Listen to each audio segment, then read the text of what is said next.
السلام علیکم میری پیاری ریڈرز، امید کرتی ہوں آپ سب ٹھیک اور خیریت سے ہوں گے۔ آف وائٹ ہلکی کڑھائی والے سوٹ میں بظاہر میں ٹھیک لگ رہی تھی، لیکن پھر بھی بے حد نروس تھی۔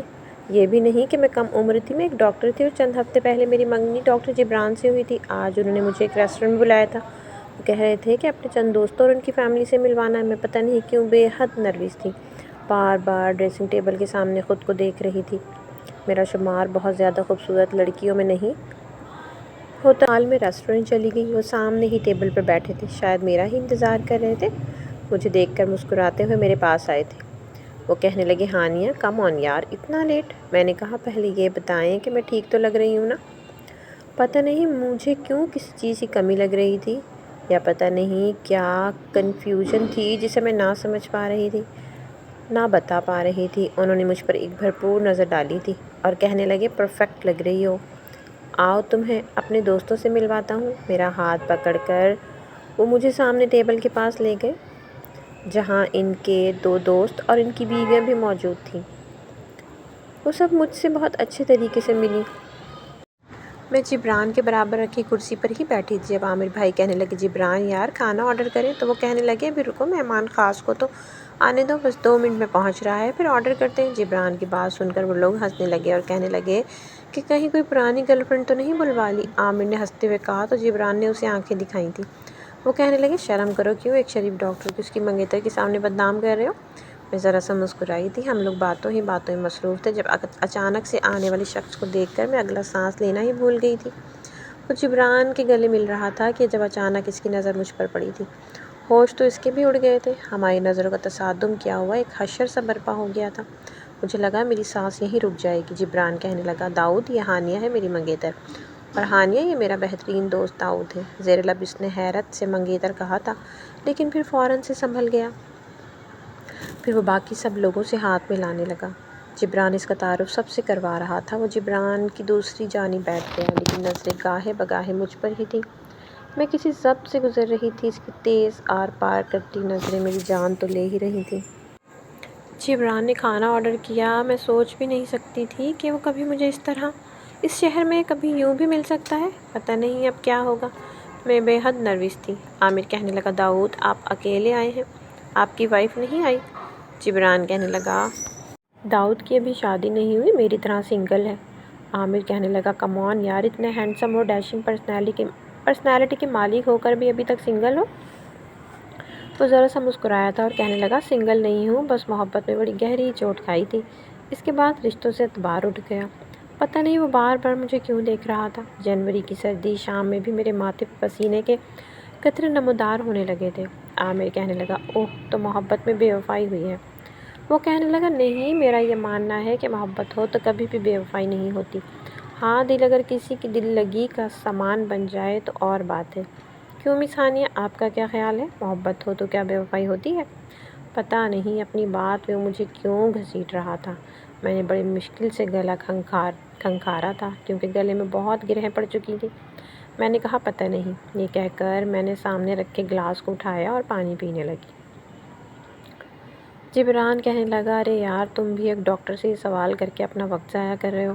ہم ڈاکٹر کے پاس اتنا وقت نہیں ہوتا کہ ان محبت جیسی خرافات میں پڑیں۔ پہلے موٹی موٹی کتابوں میں سر کھپانے میں وقت گزر جاتا ہے، اور اس کے بعد ہاؤس جاب، پھر جاب، اور جب تک ہوش آتی ہے تب تک منگنی ہو جاتی ہے۔ کیوں ہانیہ، ایسے ہی ہے نا؟ جبران نے میرا ہاتھ پکڑتے ہوئے کہا تھا، جو اس وقت برف کے مانند ٹھنڈا ہو رہا تھا۔ میں نے کہا، ہاں، بالکل ایسا ہی ہے۔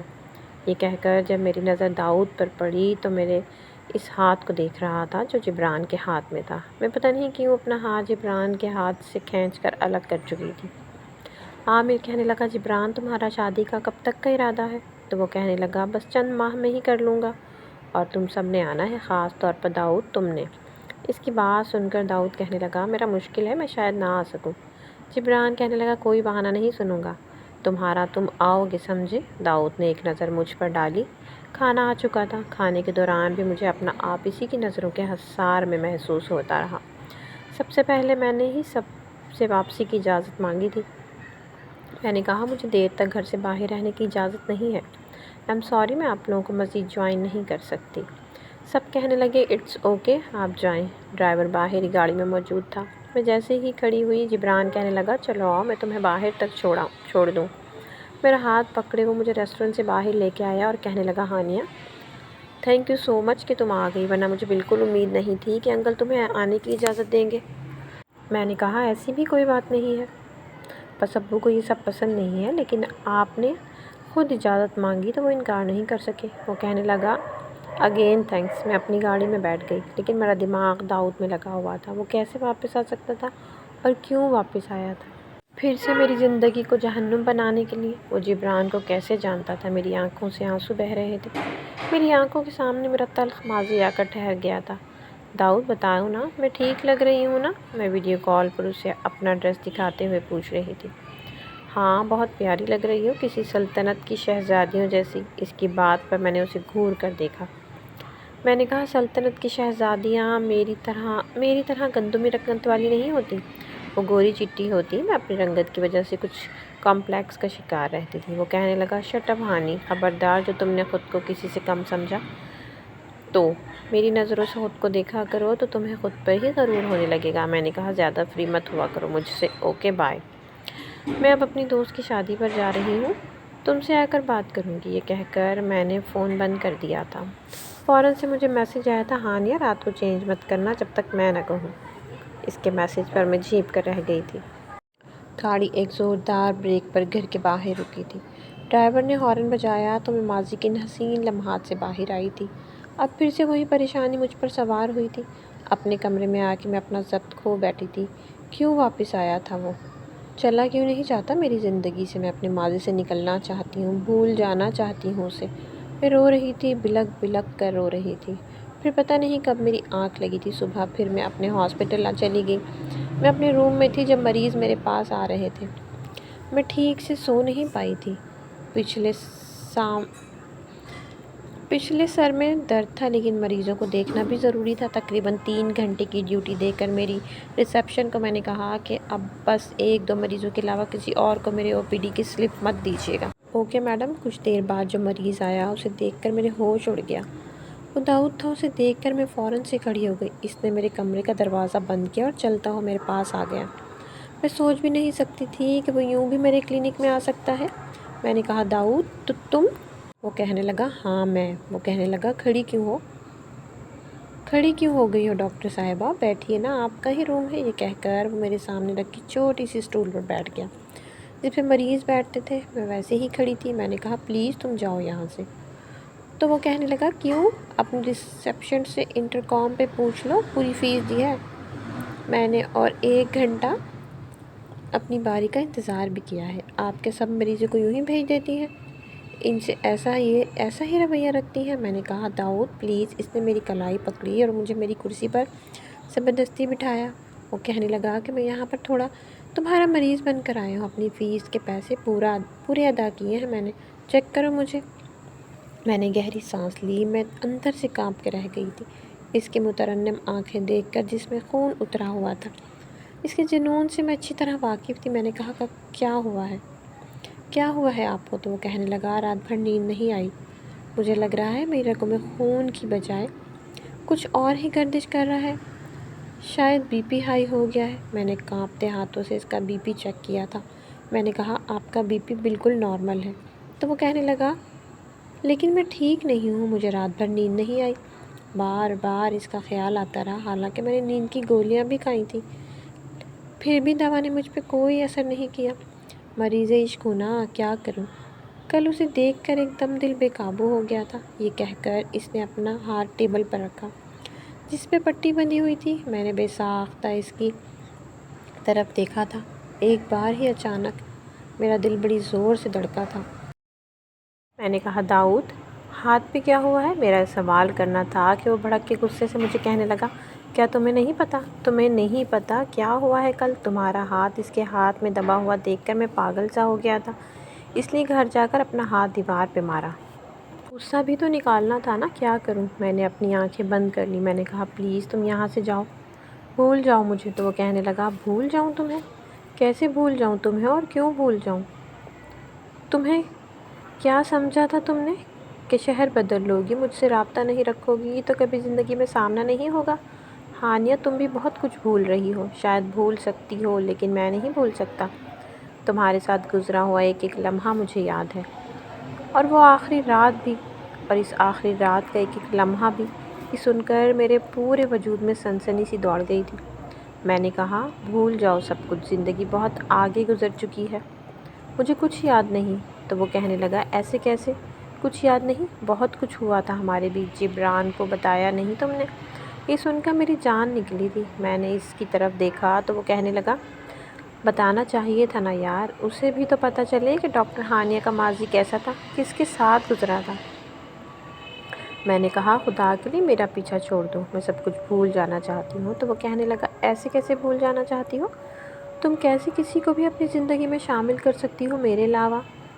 میں نے کہا تم جانتے ہو میں تمہیں کبھی بھی اپنا نہیں سکتی، نفرت کرتی ہوں میں تم سے۔ اس رات جو کچھ تم نے میرے ساتھ کیا تھا، تم کیا سمجھتے ہو اس کے بعد کیا میرے دل میں تمہارے لیے محبت ہوگی؟ داؤد آئی ہیٹ یو، چلے جاؤ میری زندگی سے۔ تو میرا یہ کہنا تھا کہ وہ غصے سے کھڑا ہوا اور اپنی پٹی بندھے ہاتھ سے اس نے میرا بازو پکڑا اور مجھے کرسی سے کھڑا کر کے مجھے جھنجھوڑ کے رکھ دیا۔ وہ کہنے لگا ادھر دیکھو میری طرف، میری آنکھوں میں دیکھو اور کہو کہ نفرت کرتی ہو مجھ سے۔ میں نے کہا میرا بازو چھوڑو ورنہ میں شور مچا دوں گی۔ وہ کہنے لگا مچاؤ شور، جیسے اس دن مچایا تھا۔ تو کیا چھوڑ دیا تھا میں نے تمہیں؟ میں نے کہا داؤد مجھے چھوڑو خدا کے لیے، چلے جاؤ میری زندگی سے ورنہ میں چلی جاؤں گی۔ تو وہ کہنے لگا اتنی آسانی سے اس بار نہیں جانے دوں گا تمہیں۔ ایک بار میرے ہاتھ سے نکل گئی تھی لیکن ہر بار ایسا نہیں ہونا۔ تو پھر اچانک اس نے مجھے دیوار کے ساتھ لگایا تھا۔ وہ کہنے لگا تمہارے لیے بہت آسان ہوگا سب بھولنا، لیکن میرے لیے کچھ بھی بھولنا آسان نہیں ہے۔ یہ کہتے ہوئے وہ میرے بے حد قریب آنے لگا، اس کی قربت میری جان لینے لگی تھی۔ میں نے کہا داؤد ہوش میں آؤ، ہٹو پیچھے۔ تو وہ کہنے لگا کیسے ہٹ جاؤں؟ جبران کو بتاؤ نا، بتاؤ اسے کہ تم میری کیا لگتی ہو ورنہ میں بتا دوں گا، پھر میں دیکھوں گا کہ وہ تم سے شادی کرتا ہے کہ نہیں۔ میں نے کہا خدا کے لیے جبران سے کچھ مت کہنا۔ میں اسے یہی کہہ رہی تھی جب کمرے کے دروازے پر دستک ہوئی، باہر جبران تھا۔ وہ کہنے لگا ہانیہ دروازہ کھولو۔ اس کی آواز سن کر میری جان نکلی تھی لیکن داؤد میرے بہت قریب کھڑا تھا۔ میں نے کہا چھوڑو مجھے، دروازہ کھول لینے دو مجھے۔ وہ کہنے لگا ایسے نہیں چھوڑ سکتا، بہت تڑپایا ہے تم نے مجھے، بڑی مشکل سے میرے ہاتھ آئی ہو۔ جبران کو خود سب کچھ بتاؤ گی یا پھر میں بتا دوں اسے سب کچھ؟ میری آنکھوں سے ٹپ ٹپ آنسو بہنے لگے تھے لیکن میں نہیں جانتی تھی کہ میرے بہتے آنسوؤں کو اپنے ہونٹوں سے، میں گہری نیند سو رہی تھی جب میرے چہرے پر کسی نے اپنے ہاتھ کی پشت پھیرنا شروع کی تو میں ہڑبڑا کر اٹھ بیٹھی تھی، لیکن جیسے ہی میری آنکھیں کھلیں تو میرے ہوش اڑ کر رہ گئے کیونکہ داؤد اس وقت میرے کمرے میں تھا۔ میں نے کہا داؤد تم پاگل ہو گئے ہو، تم میرے کمرے میں کیسے آئے؟ وہ کہنے لگا یہ گیلری ہے نا، یہ کس مرض کی دوا ہے، یہیں سے میں نے سوچا تمہیں اٹھا دوں۔ اب صبح صبح تمہاری منحوس شکل نہ دیکھوں تو تمہیں پتہ ہے نا میرا دن کتنا برا گزرتا ہے۔ میں نے کہا ابھی کہ ابھی نکلو میرے کمرے سے باہر، اگر کوئی آ گیا نا تو طوفان کھڑا ہو جائے گا۔ نکلو داؤد یہاں سے، میں تمہارا قتل کر دوں گی۔ تم کر چکی ہو، میرے مرے ہوئے کو اور کیا مارو گی؟ اچھا پلیز بات سنو میری۔ میں نے کہا کچھ نہیں سننا مجھے، اٹھو میرے بیڈ سے، کسی نے تمہیں یہاں دیکھ لیا نا تو میرا قتل بھی ساتھ ہو جائے گا۔ تو وہ کہنے لگا جب پیار کیا تو ڈرنا کیا؟ جانے من جب تم سے محبت کر لی تھی نا تو اسی دن میں نے اپنی جان ہتھیلی پہ رکھ دی تھی کہ جو ہوگا دیکھا جائے گا۔ میں نے کہا خدا کے لیے جاؤ یہاں سے۔ وہ کہنے لگا پہلے بتاؤ کہ رات کو چھت پہ آؤ گی نا؟ میں نے کہا نہیں آؤں گی۔ تو وہ کہنے لگا ٹھیک ہے میں بھی نہیں جا رہا پھر۔ وہ بڑے آرام سے میرے بیڈ پر آڑا ترچھا ہو کر لیٹ گیا تھا۔ میں نے اس کا ہاتھ پکڑا اور اسے اٹھا کر بٹھایا تھا۔ میں نے کہا جاؤ یہاں سے۔ تو وہ کہنے لگا پہلے وعدہ کرو۔ میں نے کہا تم بہت برے ہو۔ تو وہ کہنے لگا کہ اب جیسا بھی ہوں تمہارا ہی ہوں، پھر آؤ گی نا رات کو چھت پر؟ میں نے کہا ہاں آؤں گی۔ میں نے اس کے سامنے ہاتھ جوڑے، میں نے کہا اب جاؤ یہاں سے۔ تو وہ سیدھا سامنے گیلری میں گیا اور وہیں سے دیوار پر لانگ کر اپنے گھر میں پہنچ گیا تھا۔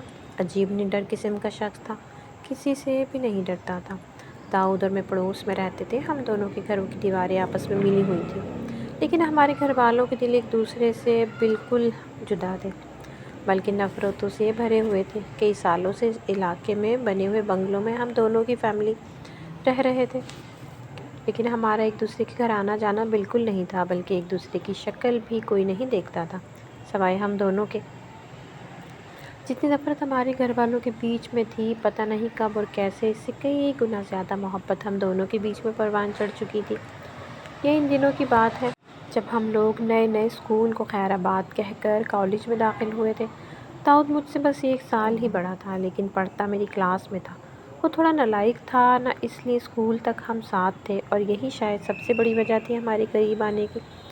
کئی سال ہم نے ایک ساتھ ایک ہی اسکول میں پڑھا تھا، کلاس بھی ہماری ایک ہی تھی، اس لیے اکثر داؤد کو ٹیسٹ میں ہی بتاتی تھی۔ کم وقت یاد کر کے نہیں آتا تھا اور پھر میری جان کھاتا تھا۔ وہ کہتا تھا بس پہلی لائن بتا دو، باقی سب میں خود لکھ لوں گا۔ پتہ نہیں عجیب دماغ تھا، پورا سال اسے رٹّو طوطے کی طرح یاد ہوتا تھا، بس پہلی لائن بھول جاتا تھا۔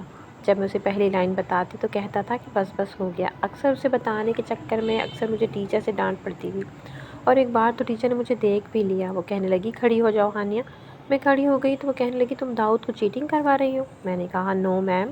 تو وہ کہنے لگی پیپر دو اپنا۔ میں نے اسے غصے سے دیکھا تھا۔ اس سے پہلے کہ ٹیچر میرا پیپر چھینتی، اس سے پہلے ہی وہ اپنا پیپر لے کر میم کے سامنے آ گیا اور کہنے لگا میں نے کی ہے چیٹنگ تو آپ میرا پیپر رکھ لیں، جو نمبر کاٹنے کی آپ کو وہ آپ اس میں سے کاٹ لیں، ہانیہ کا کوئی قصور نہیں۔ میم نے اس کا پیپر لے کر اسے کلاس سے باہر نکال دیا تھا۔ جب کلاس ختم ہوئی اور میں باہر آئی تو وہ مجھے دیکھ کر مسکرا رہا تھا۔ وہ کہنے لگا بے فکر رہو، تمہارے نمبر نہیں کٹیں گے۔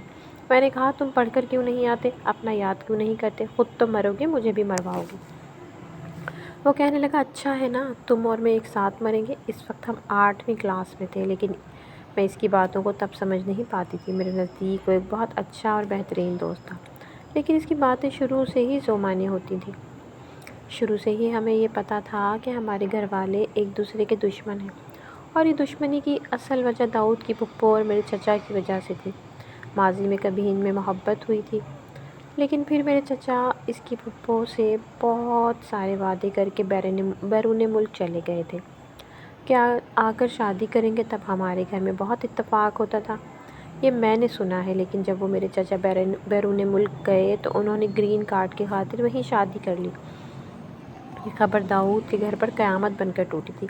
اس کی پھپھو سے یہ سب کچھ برداشت نہیں ہوا اور انہوں نے خودکشی کر لی، اور خط میں ساری وجہ بھی بتا دی۔ میری والدہ بتاتی ہیں کہ اس وقت بہت ہنگامہ ہوا تھا، پولیس تک آ گئی تھی۔ تمہارے ابا نے تمہارے چچا کو پاکستان آنے سے منع کر دیا، پھر بڑی مشکل سے پیسے کھلا کر پولیس کیس ختم کروایا، لیکن اس کے بعد نہ تو ہم کبھی داؤد کے گھر گئے اور نہ وہ لوگ ہمارے گھر آئے۔ ایک دوسرے کی کوئی شکل بھی نہیں دیکھتا تھا۔ چچا تو پردیس کے ہی ہو کے رہ گئے تھے، لیکن ہمارے گھر میں نفرتیں جنم لینے لگی تھیں۔ پتہ نہیں ان نفرتوں کے بیچ میں کب اور کیسے میرے اور داؤد کے بیچ میں محبت ہو گئی۔ ہم دونوں ایک ساتھ ہی اسکول میں ایک ہی کلاس میں پڑھتے آ رہے تھے۔ بچپن سے ہی میں داؤد کے ساتھ بیٹھتی تھی۔ اب مجھے یہ نہیں پتہ تھا کہ ہمارے گھر والوں کے بیچ میں دشمنی کیوں ہے، لیکن وہ شروع سے ہی میرا ایسے ہی خیال رکھتا تھا۔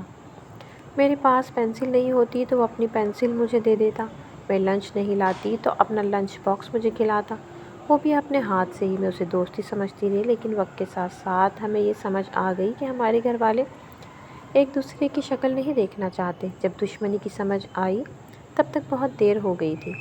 میں داؤد کی عادی ہو گئی تھی، جب تک اس سے بات نہیں کر لیتی تھی، اسے لڑ نہیں لیتی تھی، اس سے مشورے نہیں کر لیتی تھی، مجھے لگتا تھا دن چڑھا ہی نہیں ہے، رات ہوئی ہی نہیں، کیونکہ ہم دونوں کے کمرے اوپر کے پورشن میں تھے اور ہماری ایک ہی مشترکہ گیلری تھی جس کے بیچ میں دیوار تھی، اور وہ تھی میں پچھلی سائڈ پر، تو اس لیے اس جانب کوئی بھی گھر نہیں بنے ہوئے تھے، کسی کے ہم پر نظر بھی نہیں پڑتی تھی، کیونکہ پیچھے بہت بڑا باغیچہ تھا جہاں پر کبھی کوئی آتا ہی نہیں تھا۔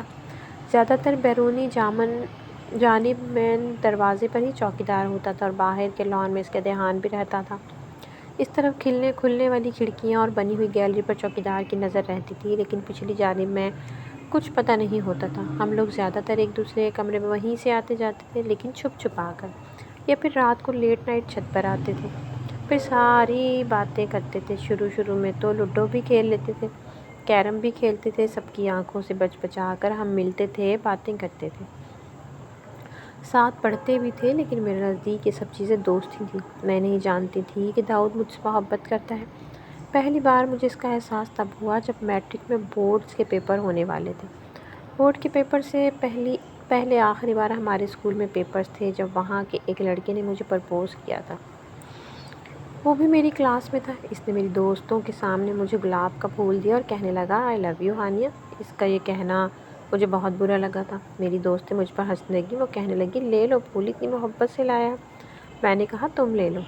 میں نے اس لڑکے سے کہا کہ دیکھو مجھے تم سے کوئی محبت نہیں ہے اور تم یہ کیا بدتمیزی کر رہے ہو، میں تمہاری کمپلینٹ کر دوں گی۔ تو وہ کہنے لگا مجھے تم اچھی لگتی ہو، میں تو اپنے گھر والوں کو بھی تمہارے گھر بھیجنا چاہتا ہوں، میں تم سے شادی کرنا چاہتا ہوں۔ میں نہیں جانتی تھی کہ پیچھے سے داؤد اس کی بات سن چکا ہے اور غصے سے وہ میرے پاس آیا۔ اس لڑکے کے ساتھ ہاتھ سے گلاب کا پھول پکڑ کر اسے زمین پر پھینکا تھا، پھر اس کا گریبان پکڑ کے کہنے لگا ہمت کیسے ہوئی تمہاری، تم نے ایسی نظر سے ہانیہ کو دیکھا تو دیکھا کیسے؟ جس غضبناک لہجے اور غصے سے وہ بول رہا تھا، میرے ساتھ ساتھ باقی کی لڑکیاں بھی ڈر گئی تھیں اور شاید وہ لڑکا بھی۔ پھر وہ کہنے لگا تم کون ہوتے ہو بیچ میں آنے والے؟ تو وہ کہنے لگا میں اس کا سب کچھ ہوتا ہوں، تمہاری ہمت کیسے ہوئی؟ آئندہ اگر تم مجھے ہانیہ کے پاس نظر آئے نا تو تمہاری جان نکال لوں گا، دفع ہو جاؤ یہاں سے۔ وہ کہنے لگا کہ تم ہوتے کون؟ یہ میرا ذاتی معاملہ ہے یا ہانیہ کا؟ وہ کہنے لگا ہانیہ کا ہر معاملہ میرا ہے، وہ میری ہے، سن لیا تم نے؟ لیکن وہ لڑکا اس سے لڑنے جھگڑنے لگا۔ اس کے بعد جو کچھ ہوا ہمارے تو ہوش ہی اڑ کے رہ گئے تھے۔ داؤد نے اسے بہت مارا، اس کے پیٹ پر بیٹھ کر اس کے منہ پر مکے مار مار کر اس کا چہرہ لہو لہان کر دیا۔ میں اسے پیچھے ہٹا رہی تھی۔ میں نے کہا داؤد چھوڑو اسے، کیا کر رہے ہو، جان سے مارو گے کیا اسے؟ تو وہ میری طرف دیکھ کر کہنے لگا کہ ہاں میں اسے جان سے مار دوں گا، میں اسے جان سے مار ڈالوں گا۔ اس کی ہمت کیسے ہوئی تمہیں دیکھنے کی؟ میں نے کہا اٹھو یہاں سے، نہیں تو یہاں پر ہی تماشا بن جائے گا اور پرنسپل تمہیں اسکول سے نکال دیں گے۔ وہ کہنے لگا تو نکال دے پر میں اسے زندہ نہیں چھوڑوں گا۔ اس نے تمہیں دیکھا تو دیکھا کیسے؟ میں نے کہا تم پاگل ہو گئے؟ تو وہ کہنے لگا ہاں ہو گیا پاگل۔ یہ کہہ کر اس نے میرا ہاتھ پکڑا اور مجھے اسکول سے باہر لے آیا۔ وہ کہنے لگا آج کے بعد تم اس اسکول میں نہیں آؤ گی، بورڈ کے پیپر دینے ہیں نا تم نے، بس گھر بیٹھ کر دو اور اسے میں چھوڑوں گا نہیں۔ میں نے کہا تم گھر چلو، تماشا مت بناؤ، تمہارے ساتھ ساتھ میرا بھی تماشا بن کے رہ جائے گا۔ خیر اس وقت تو بات آئی گئی ہوگی، لیکن رات کو میں بے چینی سے چھت پر اس کا انتظار کر رہی تھی۔ کافی دیر بعد وہ آیا تو اس کا موڈ کافی خراب تھا۔ وہ کہنے لگا کیوں بلایا تم نے مجھے؟ میں نے کہا کیا تماشا لگایا تھا تم نے صبح، کیا بول رہے تھے تم؟ تو وہ کہنے لگا تمہیں سمجھ نہیں آئی میں کیا بول رہا تھا؟ وہ دیوار پھلانگ کر میری چھت پر آ چکا تھا۔ میں نے کہا دیکھو داؤد، تم میرے صرف دوست ہو، تم جانتے ہو کہ میں یہ محبت کبھی نہیں پال سکتی، تم بھی اچھی طرح جانتے ہو ہمارے دونوں خاندان ایک دوسرے کی شکل نہیں دیکھنا چاہتے۔ وہ کہنے لگا بھاڑ میں گیا خاندان، میں تم سے محبت کرتا ہوں ہانیہ۔ میں نے کہا لیکن میں نہیں کرتی، میں نے تمہیں ہمیشہ اپنا دوست سمجھا ہے۔ تو وہ کہنے لگا بس سمجھو، کیونکہ میں تمہارا دوست نہیں ہوں، نہ میں نے تمہیں دوست سمجھا ہے، میں تم سے محبت کرتا ہوں۔ میں نے کہا پلیز اس طرح کی باتیں مت کرو۔ وہ مجھ سے کہنے لگا کہ میں سچ بول رہا ہوں اور جتنی جلدی تسلیم کر لو تو تمہارے لیے بھی بہتر ہوگا۔ میں نے کہا اگر تم ایسی باتیں کرو گے تو میں تم سے کبھی بھی ملوں گی نہیں۔ وہ کہنے لگا مت ملنا، میں خود آ جاؤں گا تم سے ملنے، مجھے روک کون سکتا ہے یہاں آنے سے؟ میں نے کہا میرے باپ اور چھوٹے چاچا کو پتہ بھی چل گیا نا تو تمہاری چمڑی ادھیڑ دیں گے۔ وہ کہنے لگا میں چپ چاپ بیٹھا رہوں گا، میں کچھ نہیں کروں گا، منہ توڑ دوں گا تمہارے چچا کا۔ اس کی باتوں سے میں خوفزدہ ہو گئی تھی۔ میں نے کہا میں جا رہی ہوں، مجھے تمہاری باتوں سے ڈر لگ رہا ہے۔ تو وہ کہنے لگا ابھی سے؟ پھر ہنسنے لگا، کہنے لگا کہ جب پیار کیا تو ڈرنا کیا؟ میں نے کہا میں نے تم سے کوئی پیار نہیں کیا۔ تو وہ کہنے لگا اچھا تو میری اتنی فکر کیوں کرتی ہو؟ میں نے کہا اس لیے کہ تم دوست ہو۔ وہ کہنے لگا تو اس لیے یہی تو محبت کی پہلی سیڑھی ہے اور وہ تم چڑھ چکی ہو۔ پتہ نہیں کیوں مجھے یہ سب ٹھیک نہیں لگ رہا تھا، اس لیے میں واپس اپنے کمرے میں آ گئی۔ 2 دن میں اس سے فون پہ بات نہیں کی، لیکن تیسرے دن مجھے احساس ہوا کہ وہ سچ کہہ رہا تھا، میں اس سے بات کیے بنا رہ ہی نہیں سکتی تھی۔ میں نے بہت کوشش کی کہ میں اس سے بات نہ کروں، پھر اس سے بات ختم کر دوں، کیونکہ میں جانتی تھی کہ اس سے محبت کرنے کا انجام بہت برا ہے، لیکن پھر بھی میں نہیں رہ سکی۔ 3 دن بعد میں چھت پر بیٹھی رو رہی تھی جب وہ چھت پر آیا اور مجھے دیکھ کر کہنے لگا کیا ہوا، رو کیوں رہی ہو تم تو مجھے چھوڑنا چاہتی تھی، اب بتاؤ کیا چھوڑ سکتی ہو مجھے؟ میں نے اس کے دونوں ہاتھ پکڑ لیے۔ میں نے کہا تھا میں تمہارے بغیر نہیں رہ سکتی۔ وہ مسکرانے لگا اور کہنے لگا مجھے پتہ تھا۔ بہرحال ہمیں اس وقت انجام کی کوئی فکر نہیں تھی۔ کوئی پرواہ بھی نہیں تھی، بس ہم لوگ اپنی محبت میں آگے بڑھنے لگے۔ میں کچھ بھی پکاتی تو داؤد کو ضرور چکھاتی تھی، وہ اپنے لیے کچھ بھی لے کر آتا تو مجھے ضرور دکھاتا تھا۔ ہم واٹس ایپ پر ویڈیو کال پر باتیں کرتے تھے۔ مجھے کہیں بھی جانا ہوتا تو میرے کپڑے وہی ڈیسائیڈ کرتا تھا۔ وہ کہتا تھا کہ یہ پہنو، اس میں بہت پیاری لگو گی، لیکن کہتے ہیں نا کہ عشق اور مشق چھپائے نہیں چھپتا، اور کچی عمر کی محبت انسان کو بہت تڑپاتی ہے۔ ہم دونوں کا ہی کالج میں الگ الگ ایڈمیشن ہو چکا تھا، لیکن ابھی بھی اس کا جب دل چاہتا تو اپنی گیلری کی دیوار پھلانگتا وہ میرے کمرے میں آ جاتا تھا اور میری جان نکلنے لگ جاتی تھی۔ میں اس وقت میڈیکل کے دوسرے سال میں تھی، پیپرز ہونے والے تھے اور میں تیاری کر رہی تھی کیونکہ مجھے ڈاکٹر بننا تھا اور یہ میرا خواب تھا۔ انہی دنوں داؤد بھی کامرس کے 12ویں کے ہی پیپر دے رہا تھا۔ وہ کہنے لگا تھا کہ اس کے بعد BBA کروں گا اور اس کے بعد تمہارا رشتہ بھیجوں گا۔ میں نے کہا تم میرے لیے رشتہ بھیجنا اور میرے والدین تمہارے سر اور منہ کو چومیں گے۔ کہ آؤ بیٹا آ کر بیٹھو، ہم تو تمہارے ہی رشتے کا انتظار تھا۔ میری بات سن کر وہ کھلکھلا کر ہنسنے لگا۔ وہ کہنے لگا یار پھپھو اور چچا کی بات پرانی ہو گئی ہے اور وقت بدل گیا ہے، اور ویسے بھی میں اپنے باپ کا اکلوتا بیٹا ہوں، تو وہ اپنے اکلوتے بیٹے کے لیے بہت کچھ کر سکتے ہیں۔ میں نے کہا ہاں، اپنا سر بھی قلم کروا سکتے ہیں۔ میرے گھر والے کبھی نہیں مانیں گے۔ وہ کہنے لگا ان کا باپ بھی مانے گا۔ میں نے کہا تمہیں سب کچھ آسان لگتا ہے، یہ دادا گیری ہر جگہ نہیں چلے گی۔ وہ کہنے لگا تم جانے دو۔ ذرا پتہ نہیں تھا کہ ہم دونوں باتوں میں مصروف تھے۔ وہ اپنی گیلری میں بیٹھا تھا اور میں اپنی گیلری میں، اور بیچ کی دیوار ویسے بھی چھوٹی سی تھی کہ اچانک سے اس کی والدہ پیچھے سے آ گئی۔ انہیں دیکھ کر میں تو یوں تھی کہ جیسے سانس لینا ہی بھول گئی۔ میں فوراً سے کھڑی ہو گئی، مجھے یوں حیران و پریشان دیکھ کر جیسے اس نے پیچھے دیکھا تو اپنی اماں کو دیکھ کر وہ بھی سیدھا کھڑا ہو گیا۔ وہ غصے سے آگے بڑھی اور کہنے لگی داؤد کیا ہے یہ سب؟ داؤد مجھے کہنے لگا ہانیہ تم جاؤ۔ تو میں جلدی سے اپنے کمرے میں چلی گئی، لیکن اس کی ماں اس پر بہت غصہ کر رہی تھی۔ وہ کہنے لگا امی کیا ہو گیا آپ کو، میں نے ایسا بھی کیا کیا ہے؟ تو وہ کہنے لگی دشمن کی بیٹی ہے، تمہیں پتہ نہیں ہے کہ اس کے چچا نے تمہاری پھپھو کے ساتھ کیا کیا ہے؟ اسے موت کی گھاٹ اتار دیا تھا۔ تمہارے باپ کو اگر بھنک بھی پڑ گئی نا تو داؤد تمہیں اندازہ نہیں ہے کہ وہ تمہارا کیا حال کریں گے۔ وہ کہنے لگا اس میں ہانی کا کیا قصور ہے؟ امی امی اس میں غلطی اس کے چچا نے کی ہے۔ ان کی جذبات میں آ کر پھپھو نے خودکشی کر لی، اس میں میرا اور ہانیہ کا کوئی قصور نہیں ہے۔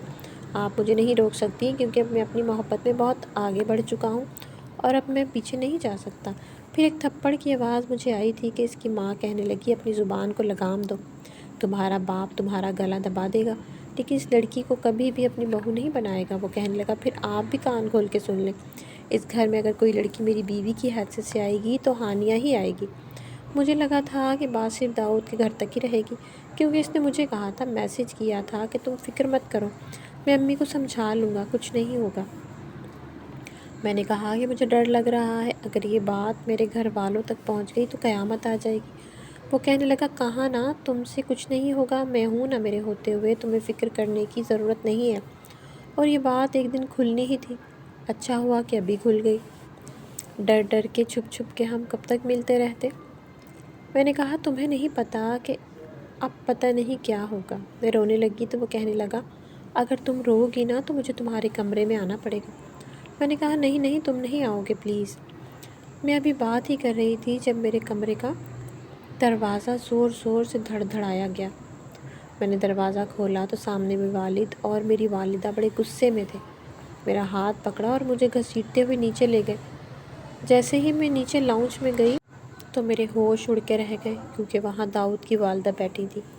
وہ کہنے لگی پوچھو اپنی بیٹی سے کیا چاہتی ہے یہ؟ کیا پہلی قیامت تمہارے بھائی نے کم ڈھائی تھی ہم پر، جو رہی سہی کسر یہ لڑکی پوری کرنا چاہتی ہے؟ میری اکلوتی لاڈلی نند تمہارے بھائی کی محبت میں بھیٹ چڑھ گئی، اب کیا چاہتے ہو میرا اکلوتا بیٹا بھی مر جائے؟ میرے باپ نے میری کلائی پکڑی ہوئی تھی۔ وہ کہنے لگے بتاؤ ہانیہ یہ کیا کہہ رہی ہے یہ عورت، کہہ دو کہ یہ سب جھوٹ بول رہی ہے۔ میں بے حد خوفزدہ تھی، میرا تو سانس ہی اوپر کا اوپر اور نیچے کا نیچے رہ گیا تھا۔ اس کی والدہ کہنے لگی بتاؤ تم چپ کیوں ہو، بتاؤ داؤد سے کیا تعلق ہے تمہارا؟ میرے والد بڑے غضبناک لہجے میں بولے ہانیہ بتاؤ سچ کیا ہے؟ پھر داؤد کی والدہ سے کہنے لگے اگر قصور میری بیٹی کا ہوا تو ابھی کھڑے کھڑے میں اس کا گلا دبا کر اسے جان سے مار ڈالوں گا، لیکن اگر قصور تمہارے بیٹے کا ہوا تو وہ زندہ وہ بھی میرے ہاتھوں سے نہیں بچے گا۔ میں اس قدر ڈر گئی تھی کہ مجھے سمجھ نہیں آ رہا تھا کیا کہوں۔ میرا باپ کہنے لگا بولو ہانیہ۔ میں نے کہا یہ جھوٹ بول رہی ہیں، میرا داؤد سے کوئی تعلق نہیں ہے، میں نہیں جانتی اسے۔ میں اس وقت سچ بولنے کی پوزیشن میں تھی ہی نہیں۔ میرے والد نے کہا سن لیا تم نے، اپنے بیٹے کو لگامیں ڈالو، میری بیٹی پہ الزام مت لگانا آج کے بعد۔ مجھے پتہ تھا کہ تم لوگوں سے کبھی بھی شکست برداشت نہیں ہوگی۔ پہلے تم لوگوں نے میرے بھائی کو برا بھلا کہا، اس پر الزام لگایا، پتہ نہیں تمہاری نند نے کس کے ساتھ منہ کالا کر کے خودکشی کی تھی اور نام میرے بھائی کا لکھ دیا۔ اچانک کون سی دشمنی وہ نکالنا چاہتی تھی؟ اب کوئی کسر رہ گئی تھی کہ تمہارا بیٹا میری بیٹی کے ساتھ یہ سب کر رہا ہے؟ مجھے پتہ ہے میری بیٹی ایسی ہو ہی نہیں سکتی۔ تو وہ کہنے لگی اچھا ٹھیک ہے، اپنی بیٹی کو سنبھال کے رکھو، میں اپنے بیٹے کو خود کنٹرول کر لوں گی۔ اگر اب مجھے یہ لڑکی میرے بیٹے کے آس پاس بھی نظر آئی تو یاد رکھنا میں اسے چھوڑوں گی نہیں۔ میرا باپ کہنے لگا میری بیٹی کو دھمکی مت دو، تمہارے گھر میں لاشیں بچھا دوں گا۔ وہ کہنے لگی اچھا تم لوگوں نے تو ٹھیکہ لے رکھا ہے ہمارے گھر میں لاشیں بچھانے کا، لیکن یاد رکھنا اگر میرے بیٹے کو ذرا بھی نقصان پہنچا تو میں اس گھر کو آگ لگا دوں گی۔ ایک دکھ تو ہم نے سہ لیا لیکن دوسرا برداشت نہیں کروں گی۔ آنے دو ان کے ابا کو، جیسے وہ لندن سے واپس آئیں گے پھر بات کروں گی تم لوگوں سے۔ میرے والد نے کہا چلو نکلو یہاں سے۔ انہوں نے بھی چوڑیاں نہیں پہن رکھی، منہ اٹھا کر آ گئے میری بیٹی پر الزام لگانے۔ مجھے اسی بات کا ڈر تھا، میری جان نکلی ہوئی تھی۔ جب میں اپنے کمرے میں آئی تو میرے فون پر بیل بج رہی تھی۔ میں نے جلدی سے فون بند کر دیا، فون آف کر کے رکھ دیا تو کچھ دیر بعد میری بہن آ گئی۔ وہ کہنے لگی ابا کہہ رہے ہیں کہ اس کمرے میں تم نہیں رہو گے۔ میں نے کہا کیوں، کیا مطلب، میں بچپن سے اسی کمرے میں رہتی ہوں۔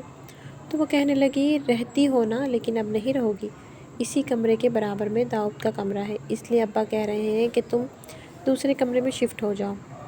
اس وقت تو میں چپ تھی اور خاموشی سے اپنی بہن کے ساتھ کمرے میں چلی گئی، لیکن ڈر لگ رہا تھا کہ کہیں داؤد مجھے سمجھ کے میری بہن کے کمرے میں نہ آ جائے۔ بہت ڈر لگ رہا تھا، خوف سے میری جان نکل رہی تھی کہ کب اچانک سے۔ تو میرے پیارے ریڈرز، امید کرتی ہوں اسٹوری آپ کو اچھی لگی ہوگی۔